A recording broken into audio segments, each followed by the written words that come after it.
over me to throw up outside of the tent into a puddle. And then came back into the tent. And we're in water. That's a good time. Yeah, it was a good time. It was Casual a good Thursday. Yeah, exactly. It was actually casual Sunday. Tomato. It was miserable Sunday. Yeah.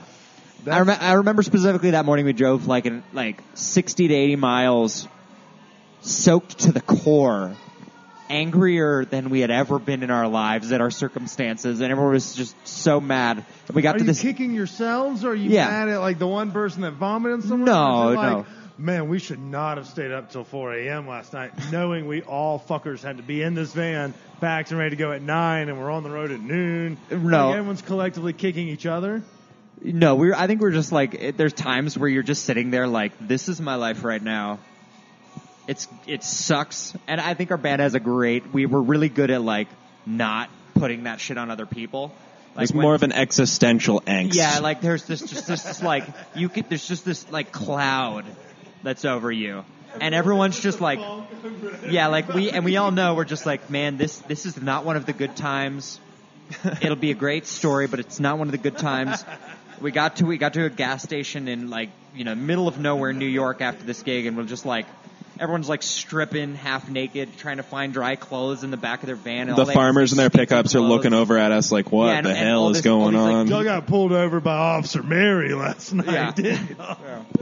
Yeah, and all these like, yeah, and it was just like, and then as soon as we had dry clothes on, amazing story.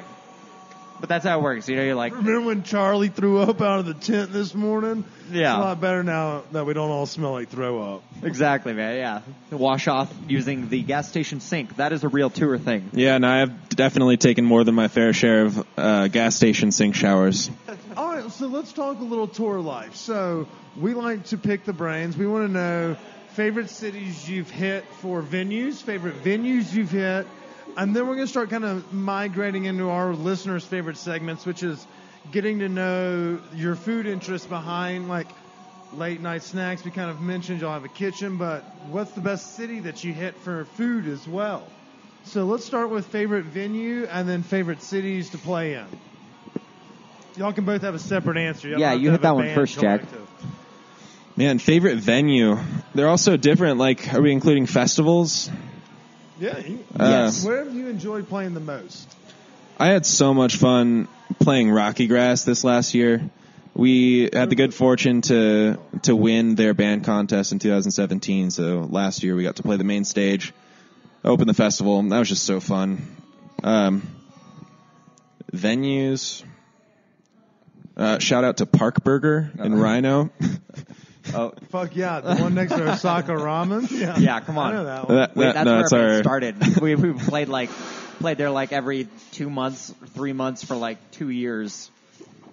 And it's our classic, like, not quite ideal gig experience with a TV that's like it's like 14 feet wide. They put y'all inside or outside over there? It depends on the weather. Right behind Yeah, you. right. It's Quite literally. perfect. I think quite literally at some point the World Series was on behind us. Yeah, people are cheering after your solo, and you look up and you're so proud, and then no. then you turn around and see the game behind you. Scores. Yeah, exactly, dude. That I don't know if I know a single musician who has not experienced that exact thing. Yeah, where they're it like, seems man, like I'm on fire, and then they're like, oh shit, it's just the TV. I mean, I'm that guy as well. Like, I enjoy sports more than music, so if I bet the over, and the over hits right as you're peaking right there in the middle of your solo, guess who's cheering? Fucking Kip is. Don't worry. I'm cheering for both y'all, but I can understand that. Like you said, every artist has kind of gone through that, the trials and tribulations, Yeah. but it's more like, it's just earning your bones. Exactly. You're putting in your hours. Like you're everyone that you ever hear that's made it and has been successful has said something like, you got to pay your dues. You got to get through it. There's going to be that stuff that's like really hard and difficult and takes your effort. And when we were 21 and playing those gigs, we were like, man, we're paying our dues. And we're about to turn 26 now, and we, in the last week, have probably said to each other, we're about to start paying our dues. I don't know when it's going to end. We're about to continue there is paying an dues. end to Yeah, it. it takes a minute. I think it's just a constant grind. I mean, Straight going up. from Two guys that have a wildly successful podcast. Yeah. Shout out Mom and Dad. Yeah, what's up? Appreciate the listens. Thanks, Mom and Dad. But yeah, that's part of the game. It's like everyone continues to do it. Not everyone's just going to be fucking Eddie Murphy or whatever. Right. That may be. Right, and it requires a grind. Like those gigs. I recall. I look upon them fondly, but there were when we were playing them, you're like, you just got like 14 TVs. You're in a sports bar. It's like you're asking yourself like, why is there music in here? Why do they have a live band? It's like maybe. But and then you play your gig and you get a little bit of skill from it. You learn how to play with your band and then you learn how to tell them, can you turn that off? Yeah, and then you're actually like, turn that off. We haven't learned that yet. Right, we're still figuring it out. I don't think we've ever commanded it. We've certainly said, can you people are listening. Can we just like turn this one TV that's like the size of the wall. like a IMAX, like a I don't even know. Summers gestures wildly above his head. That's like the size of a boxcar on a train. We'll go with that one. Everyone For has the bluegrass reference. No, sir. No, Open we're there? really excited. It's our Never first. opened either? No. Perfect. We've done the Bluebird, our last Denver head. Awesome there. But yeah, AEG's really taken a chance on us and thrown us in this big room, and we're very excited to get in there.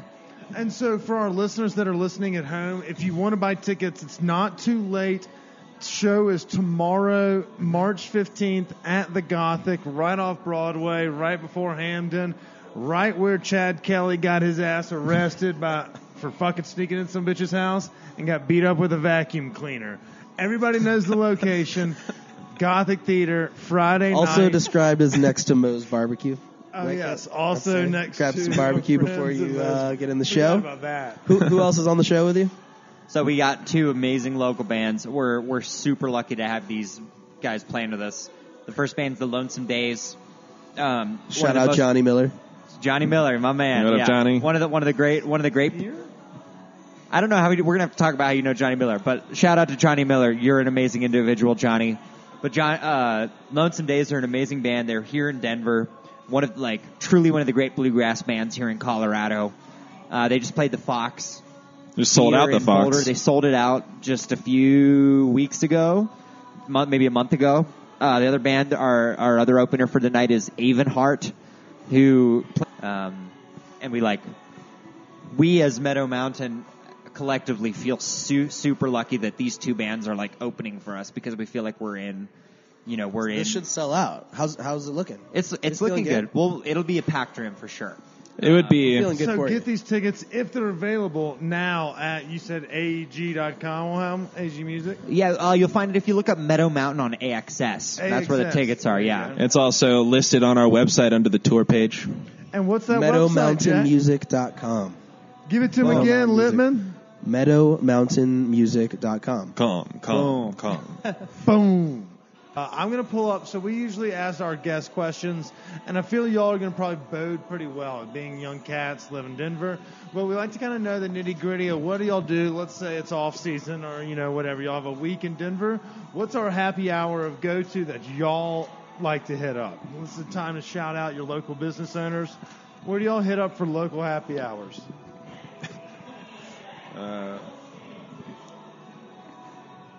I got a shout out. I'm going to shout out a restaurant first, right? Yeah, we were going to get into all. I'm going to shout out two restaurants. All right. I live on Sherman and First, South Broadway area. It's a place. It's one of the great pizza places of Denver. One, because they're open till 4 a.m. And when I'm done with the gig, and it's 2 a.m., 2:30 a.m., where am I going to go? I'm going to go to the Pie Hole. You just answered another question we do. Oh. It's all right. We're not talking happy hour. High efficiency interviewing. They also, see, I'm tackling multiple questions at once. Guess what? Right. Guess what? You they got PBR in the shortly. fridge. Boom, happy hour. We'll call it that. There you go. And Jack, how much stuff, brother? What's your go-to happy hour drink spot? I find myself at Sputnik pretty often. Oh, nice. Right down the street from the Pie Hole. Yeah, we're kind of a South Broadway kind of band. Favorite bar on South Broadway? Canopy, Go Fish, fucking Chubby Cattle, Historian. What's your go-tos? Historian's the only one of those that I've been to. Yeah. Well, I've been to more, and Historians is my go-to.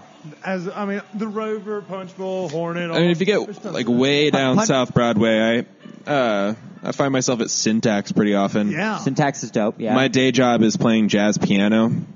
Get the fuck out of here. Yeah.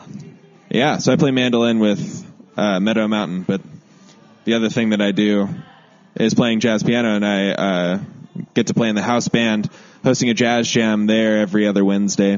So Syntax, as most of our listeners may know, that's the same place Dylan Montaigne, former guest, current friend. It's all right.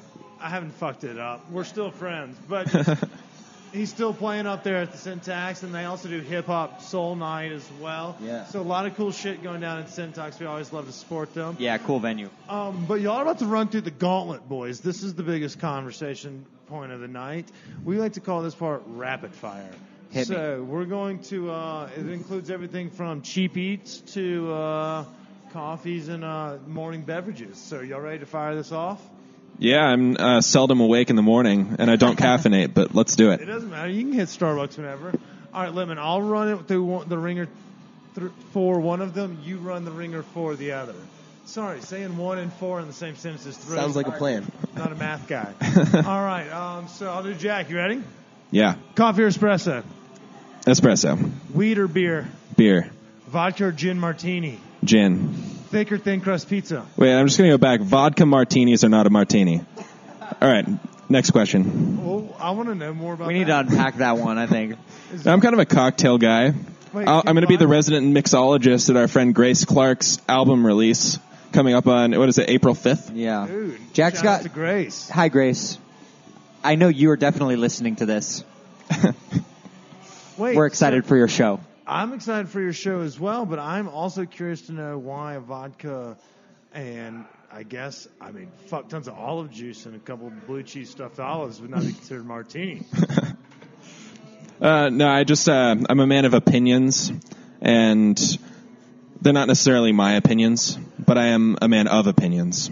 Wait, they're not your opinions. And do you just take a book around of Robert California's quotes? Hey, office quote. Ha, ha, ha. Yeah, guys. TV. By the way, he's the best character in the hilarious office. joke. Huh? Best character in the office for Robert California. That's a You bold can hear me statement. saying that on Right, record, right, folks. right. On record. But, all right, so we're going to finish rapid fire, and then after we record this episode, I just want to know why, because I'm curious. I love vodka. Right on. Martinis especially. Yonder or green sky? Jeff Neither. Well said. Yeah. You're a man of opinions. This is just awful. Yeah, I got to go neither. All right, Telluride or Red Rocks? Telluride. Breakfast or dinner? Dinner. Tacos or burgers? I'm vegan. Tacos. All right, so this next question is really going to resonate well. Chick-fil-A or Wendy's? I don't know if I've been to either in 11 years. Yo, he used to, in high school, though, he went to Wendy's every single day and got fries. So Dude. it's Wendy's. Dude, the answer is Chick-fil-A, but it's okay. Jax is either. Lippman's going to run you through the same ringer, Summer. So All right, hit Lippman, me. Don't be shy to enunciate. I'm ready.